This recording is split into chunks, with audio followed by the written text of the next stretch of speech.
Welcome to the Living in Salida podcast, a podcast that offers insights into the charm and reality of living, working, and playing in the small mountain town of Salida, Colorado. I'm your host, Monica McCarthy, a realtor that specializes in buying and selling in the Salida, Colorado area. In addition to helping people buy and sell property here, I love connecting with the wonderful people of our community, learning about their experiences in our town, and sharing their little slices of life in Salida with you. Salida is a designated creative arts district and is known for having a robust art scene. In addition to having numerous art galleries in Salida, we have an amazing performing arts scene as well. And today we're chatting with one of the people who has contributed to the creative arts scene in Salida for many years, Jennifer Dempsey. Jennifer is a professional performer and the founder and former director of the Salida Circus Outreach Foundation, a program that offers circus training for personal development to youth and adults in the Chaffee County area. Before starting the Salida Circus in 2007, Jennifer spent nearly 20 years performing in circuses, including 12 years with the Belfast Community Circus in Northern Ireland. She's currently the director of Colorado TINTS, which stands for Theater and Non-Traditional Spaces, which uses the platform of theater to bring original, underreported, or unknown stories to the public. I'm excited to talk to you about all of that fun stuff. Thank you for being here, Jennifer. Well, thanks for having me. Absolutely. So I'm going to start where I start with everybody else is how did you get to Salida? Tell me your Salida origin story. Okay, my Salida origin story. I arrived here on my 39th birthday. Okay. At like 11 p.m. and drove straight to Bongo Billy's, which is now Highside. Okay. So my mom and her husband had been living here for probably, I think, 6 years by that time. Okay. And I was in California running a circus company. And I was like having a come to Jesus moment about like, what am I going to do when I grow up? Because I'd been doing circus stuff for about 20 years by that point. Yeah. And I was like, is this what I'm going to do? What am I, blah, blah, blah, blah, blah. Yeah. And I just had to just clear the decks. Okay. Come to Salida, say like, okay, if you're allowed to run away from the circus if you want to now. But then within like a week, I started workshops in my backyard. So long story short, I came to visit my mom and her husband over the years. Okay. And decided to relocate here. So so you visited a few times before you did that. Yeah. The trip you were talking about. Okay, so it wasn't just a whim and then you just never left. Right. Okay. Right. So how many times did you visit before you Probably decided like 4 or 5 times. You know, it'd Okay. come for Christmas and, you know, my mom's birthday and stuff like that. And I was very intrigued by it. Like I was living in Orange County, California. Pretty different. Very different. Right. Like the culture shock between Orange County and Salida was much bigger than between Belfast. That's pretty funny. Whoa. That's saying something. Right? And so when I came to Salida, I was like, okay, I could live here. And I also saw the creative potential. Okay. Because what was going on? Because our creative district's been around for a while. What was it? How I guess prominent was it at that point? You know, I wasn't really aware at the time. I would just come to visit my mom and be like, oh my gosh, I want to move to Mayberry. That's what I called Salida. I was like, I want to live here and where, you know, everybody knows everybody and like the mayor is like, you know, whatever, never mind. Yeah, I know. Won't go in that direction today, that's fine. Well, you know what we're talking about. But anyway, so, and also being a social circus director, I knew there was like raw material here, i.e. kids. Oh, okay. And open space and a real tight community. And that's all I needed. That was like my business plan, I'm air quoting. Your, like recipe for Yes, my recipe. I was like, oh, it has all the natural, you know, it has all the ingredients for the raw material to build a social circus. Okay. So yeah, so that's kind of how I ended up here. And I just basically like gave away my circus company in California. I let one of the other women take it over. And I came here with like literally like a pair of stilts and a bag of costumes for kids. Oh, wow. And, you know, like I said, I was giving myself the option to run away from the circus, but the universe said, nope, not yet. And then circus followed you. Circus followed me here. And like the next week, I like have kids in my backyard practicing tumbling. And when it was too cold, we'd go in my living room because I didn't have any furniture. And, you know, just that's literally, Andrea Mossman became my first acrobatics partner. But when I moved here, she was very pregnant. She was about to give birth in like 3 weeks. And I was like, well, have your kid and then come to my living room and practice acrobatics with me, which she did. Oh, wow. So by August, we were traveling on the road.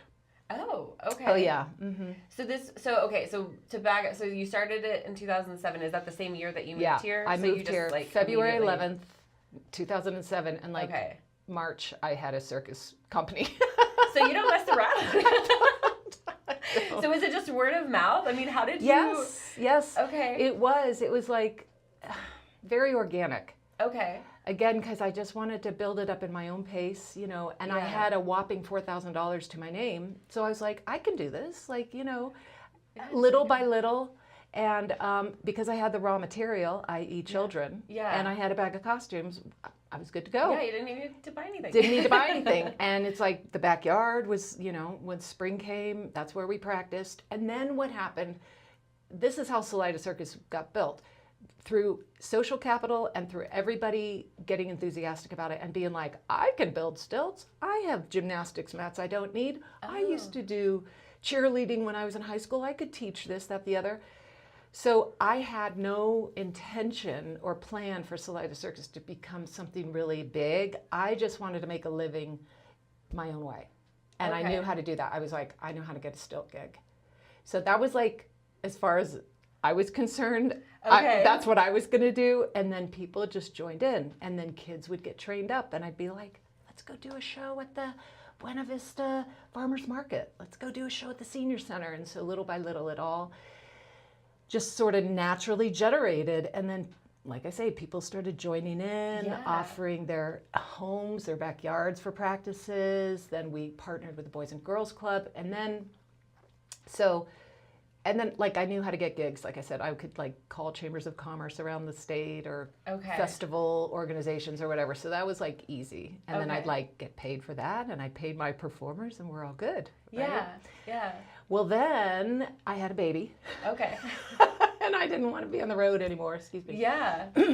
By that time, I had a pool of performers that I could send out on gigs, and I had outreach workshops set up. So I would do the local stuff, and everybody else would be out on the road.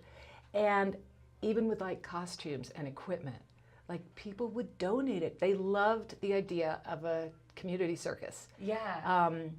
And so, like, honestly, it was just very organic. And I never wanted to be in debt either. So I was always like, no, we can do this much because we have this much money. And now, oh, guess what? Now we can do this much. Yeah, just like this organic growth. Yes. And Wendell Pryor, God love him, he tried to sit me down and create a business plan. And he's like, what's your financial forecast? And I was like, I don't even know what that means. So like, if you mean, how do I get, like, will I get Probably gigs? Gonna get paid, yeah. Here's what I do. I go somewhere and I start getting gigs. And he said that I was an intuitive businesswoman, which made me feel better.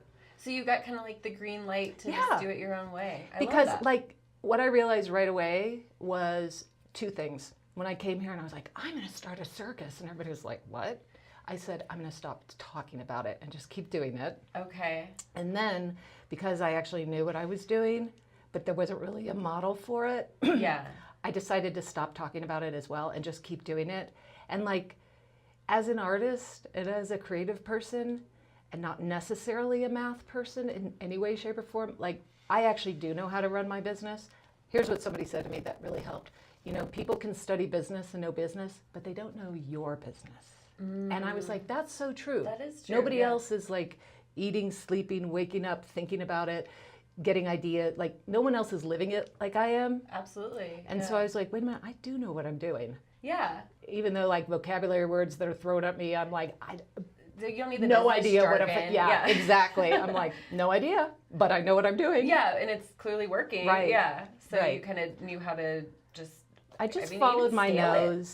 Well, so what's happened now? I know. I'm curious about because it's grown so much. It has grown so much. So as it was growing, that sort of combination of like being open to people coming in with their ideas, that was like what I offered, and then people would say, oh, you know, I can do magic tricks.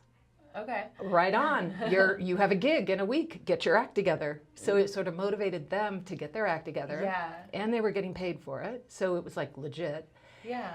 And then literally people started like finding out about it and like moving here to be part of the circus. And then we would do these international exchanges. So because having lived in Europe, like I knew all these like international networks. Yeah. So I was like, Salida Circus is going to become part of that. National social circus networks, international. So like we are part of the Cirque du Soleil International Outreach Oh, cool. thing, Wow. and like we were like awarded their Employees Choice Award in 2020, right before they went bankrupt. But we have partnerships all over the world. Yeah. So like some of our people have gone to like Turkey and Spain and England and Slovenia, Bethlehem, Palestine, England, did I say that? So they've gone all over the place to work with these other international social circuses. One of our families, oh, this was interesting.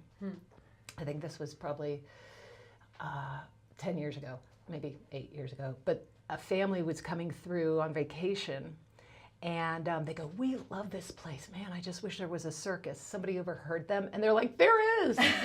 And this family was a circus family from Bloomington, Illinois, that trained with like the father trained with Ringling Brothers and stuff. Like it was just this. Well, they became like one of our main performing troops, and then they got hired with Cirque du Soleil in the Middle East. Wow. Yeah, it's been an interesting ride. That is how serendipitous. I feel like people are just drawn here, and that's, and honestly, I didn't know much about, what does it mean to be in a circus? Like, what does a circus mean? I remember growing up in it, you think like Ringling Brothers and that, but like obviously, or Cirque du Soleil. I think like it's like those two. But how would you describe a circus? Like, what does that mean to be in a circus? So to be specific, we're a social circus. And that's a big difference between like, so Ringling Brothers would have been traditional circus with animals and blah, blah, blah, blah. Social circus the term was coined by Cirque du Soleil. Okay. So it's animal free, and it's about human potential. Okay. And it's about community building. So like Guy Laliberté, the founder of Cirque du Soleil, like he was like a street performer, the Blue Fire, and had this wacky mind for business, at the same time. But he worked with street kids. Okay. And the idea of using the circus as a social inclusion tool is what social circus is. And it's about working with like marginalized populations, working with everybody, but focusing on marginalized populations, making it accessible. That's like the big difference between a social circus and like a traditional circus is like you got to be born into the flying Lombardos to be in Ringling. Whereas here, you just got to come to my backyard. Yeah, and you'll teach them some skills. Exactly.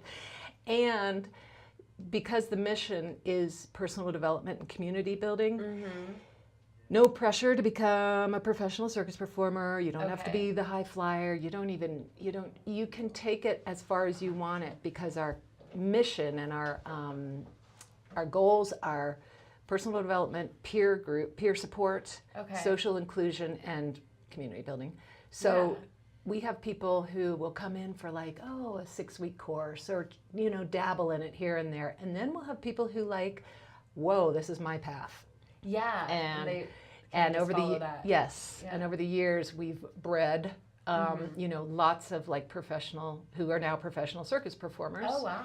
And you mentioned, we were talking earlier about Elemental 5. So Joe Lobeck, he traveled through Salida, discovered there was a circus, got involved. He was with us for 5 or 6 years, and now he is he has his own training facility, and he and his wife like perform and stuff. So people can take it as far as they want. Yeah, and then all the different offshoots of it. Yeah, to clarify, so Elemental 5 is a wonderful, I was just saying my son was at their ninja camp today. Yeah.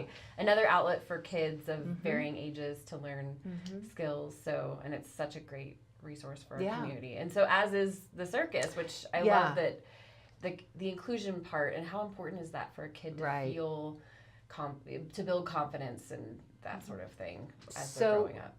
Our workshops, just read one of our grant applications, right?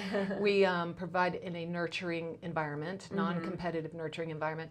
So it's like personal best versus competition with others. Okay. And so our coin phrase is called circus spirit. Like all you got to do is bring your circus spirit. And what that is like an openness, a willingness to try. Okay. And so we will find a place for everybody. Okay. And everything is needed. Like I'm like, if you run down the mats, like waving your hands like that with circus spirit, that's awesome. Yeah, you don't need to be like doing backflips or anything. Exactly. Exactly. We'll find a place for everybody. Yeah. And so it's all about a belongingness thing. And then what so with like things like Elemental 5 or other little workshops going on around the neighborhood, they can all be fed into Salida Circus performing troupe. Okay. So if any of those kids, like, Salida Circus is just it's just a breeding ground for like creative expression. There you go. I like that. And Salida Circus can be an outlet. One of many outlets. So yeah, for kids, because I know, you guys are at all sorts of. You were just at the farmers market like a week or so ago. I remember seeing you guys and doing the silks and and parades and yep. So yeah, I mean, you definitely have a big community presence here. And then, so how often do you guys travel then? Oh, so the professional troupe. This is interesting too, because I think some people don't really know about that side of it. Yeah, no, I only really realized the community event piece. And so we actually, most of our activity now happens like around Colorado, New Mexico. We're now branching out into Wyoming and Nebraska and overseas, like these international things. So we have a pool of, I would say right now, probably 25 professional performers that are based here, Colorado Springs, Denver, Durango. Oh, okay. We have, in Alamosa, we just started a satellite program there. Oh, wow. Okay. So these people that are now part of the Salida Circus troupe, they've either like come through our program or they've seen us at a gig and we're like, I want to be part of your troupe or whatever. Yeah. And so we have like units go out on the road, and we average between like 80 and 100 professional gigs a year. Oh, wow. Yeah. And this is for youth, right? Or adults? So this is for adults. This is like the professional side. I see. Okay. Which and you what wouldn't we be well doing what if we you were do with the kids is we bring them, the ones who have like really shown dedication and are on a pathway to professional circus performance. We'll bring them on the road with us. Gotcha. So they get some exposure and decide if that's what they want to do. Yeah. Okay. Yeah. Wow, that's amazing. Yeah. I just think it's such a fun outlet. I was talking to a parent not that long ago, and they were like, "Isn't it cool that Salida has a circus?" I mean, it's just, it's such a unique thing to have, and we're a small community, and, right? I feel like you could go a lot of directions with a small space, and the fact that we have so much here in the creative world is, I think, amazing. So that's also why I think it's succeeded here, is because, like I say, it was built on social capital. Yeah. And the community support, like I always say, I just had a power meeting at the frozen food section at Safeway. Like I can go to the grocery store and then meet the principal of a school and be like, blah, blah, blah, blah, blah, blah. Okay, we're going to do a 6-week workshop there.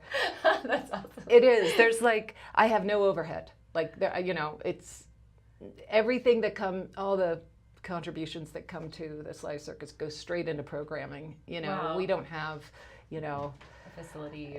We're still building one, and that'll be a training facility one of these days. But I mean, everything goes right into programming because of like the low maintenance lifestyle here. Am I making sense?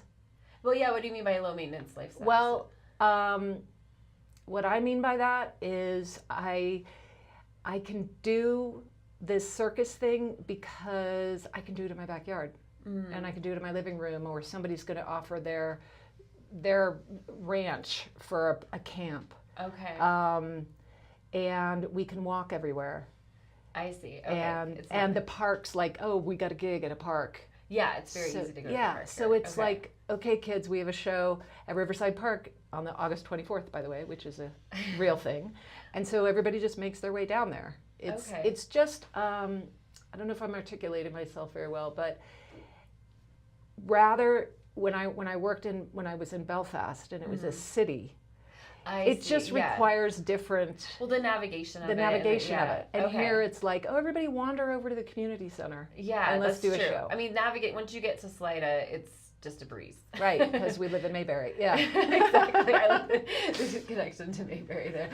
You mentioned Belfast, and I've just, we don't want to spend too much time on this because it's not necessarily related to Salida, but I think it's really interesting that you have that history of being in the circus. I mean, tell me a little bit about how you became part of the circus and then the Belfast piece.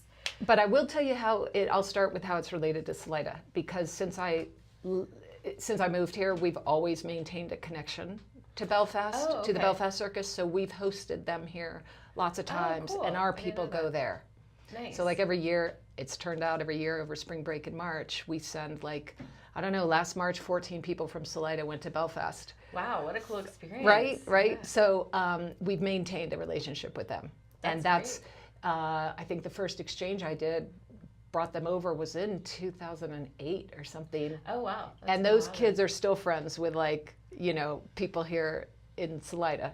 then. Wow. So, so just the quick Reader's Digest version is I was 21 and I went on a year abroad, a year exchange, yeah.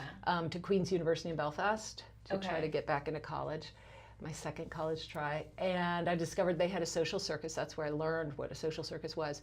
And that circus was about bringing Catholic and Protestant kids together during the Troubles. Okay. And so there was this real social peace and reconciliation aspect to it, which really appealed to me. I had been in a kids circus when I was in 3rd grade to about 6th grade in Fairfax, Virginia, where I grew up. So I had these circus skills, but I really didn't think I was like, oh, wait a minute, I know how to ride a unicycle, and I'm going to bring Catholic and Protestant kids together. Okay, Who knew you could do that? who knew juggling was going to bring priests to Northern Ireland? Okay. Hey, sometimes you have to think outside the box. Totally. So I dropped out of college and I joined the circus there. I love that line. As you do, I know. Oh my God. You ran away and joined the circus. I love it. In the middle of the Troubles in Northern Ireland, because why not? It was a Tuesday. As one does, right? Yeah. And so I ended up staying there 12 years instead of 1. And I became director of that eventually. And then I started my own company. And then what actually happened was we were on tour in New York, and September 2001, and then 9/11 happened while we were there. Oh, wow. Yeah, and so that was sort of a wake up. I'd been wanting to move back to the States and kind of be around family, and I was like, okay. So Yeah. my sister was in California at the time, and she and I performed as kids, so I was like, okay, I'm gonna move there, we're gonna start this company. It was called the Scarlet Sisters, and so we did that I was there for 5 years before I moved to Salida. Okay. Yeah, so. That's amazing. And having a career in the circus was not just something I thought was a thing, but apparently It is now. It's a legit thing now. When I got into it, it was starting to get like legitimately certified as like a curriculum, like a real thing you could get a degree in, circus arts or social circus arts. And like, my path to it, because it was sort of before all that, I don't know. I just followed my nose. I just was doing what I wanted to do. Yeah, I love that. It was a lot of it was like unpaid, and then it was like a little bit of paid, and whatever. It was just I was living the life. Young and doesn't matter. Yeah. Oh yeah. And I was spending my time the way I wanted to, and in my mind, I was like changing the world one acrobat at a time. So like it's all good. No, I think that sounds impactful. I actually visited Belfast years ago and did a tour. And, okay. My husband has family in Ireland, but in Southern Ireland. But anyways, visited Belfast, and yeah, I think a lot of Americans don't realize the Troubles. They don't even know what they're talking about. But that was a big deal in the 90s. Yeah. So that's impact. That was a very low conflict. So I know we're making light of it right now, but you did. That does sound like it would be very impactful. It was really, really interesting. I've written a show about it, which I'll probably do in like the new year. I was going to ask you about that. Yeah. That was during the theater festival last year, right? Yeah. Okay. So tell us a little bit about that, and then we can segue into your theater. Okay. Yeah. So in 2020, I think it was, I just got this like creative itch, and I was like, what is this? And then all of a sudden I started writing. Okay. And it was about my time in Belfast and how I ended up there. It goes 1989 to 1993. Okay. It covers that time period, and tells how I ended up there, how I became director, and then like little scenes of like working with the kids I worked with and all that. So it's called Something Great, Finding Myself in the Belfast Circus. Mm-hmm. And I've written part 1 and 2 and performed those here, New York, Belfast, whatever. And now I'm working on part 3, and I hope to get it done before I DIE. But it's like, My goal is to have it done by March. I don't know if I will, but that's my goal. And I am like plenty of time. Gosh, I know it sounds like it. It's Sure. Sounds There's nothing involved with that, right? I know, right? So I am taking part 1 and 2 back to Northern Ireland in March when we take a group. Already there's, I think, 12 people signed up to go to Belfast, Northern Ireland in next March for spring break. And so to segue into Colorado TINTS, so about 2018, I was finding I had more things to say to the world that didn't fit under the circus tent context. So I just was like, I've always written here and there. And so I had this like collection of poetry and it was being staged. And I was like, this isn't a circus thing. This is like a theater, non-traditional spaces. Okay. Oh, I just started a company right there and then, right? So I needed a title for who was producing that. So TINTS was born in 2018. Okay. And it's you know, my what really moves me is telling stories of under-recognized social change makers. Okay. And so it's ended up just being like, somehow we've ended up in this format of one-person plays. Okay. So we produced shows about like Harvey Milk, Mother Jones, Hedy Lamarr, Richard Durham. We're working on one on Dorothy Parker. We are currently producing a 2-person play about Matthew Shepard. Okay. And so I have a small team of writers, actors, directors, producers, tech people, and